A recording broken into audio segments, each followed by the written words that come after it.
بالله من الشيطان الرجيم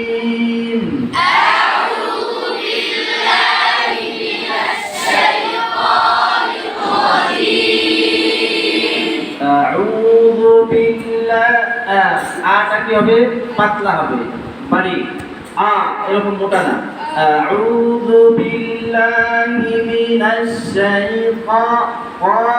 الرجيم أعوذ بالله من الشيطان الرجيم আজকের থেকে পড়াশোনার সময় এইভাবে পড়বেন ইনশাআল্লাহ এইভাবেই শোনাবেন ঠিক আছে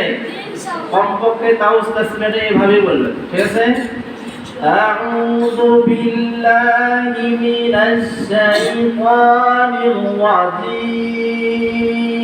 أعوذ بالله من الشيطان الرجيم কপাল চপাল কিচ্ছু ভাঁজ হবে না চোখ বন্ধ হবে না ঠিক আছে গাল ভাঁজ হবে না এরকম কোনো দিক না একদম স্বাভাবিক অবস্থা একজন মানুষ বসে থাকলে ভদ্রের সাথে যেমন বসে থাকে ভদ্রতার সাথে শুধু জবান দিয়ে ঠোঁট দিয়ে শুধু কি মাখরাজ অনুযায়ী পড়া হবে কিন্তু মুখ টুক বাঁকা হবে না চোখ বন্ধ হবে না কপাল বুঝ হবে না এগুলো কিচ্ছু হবে না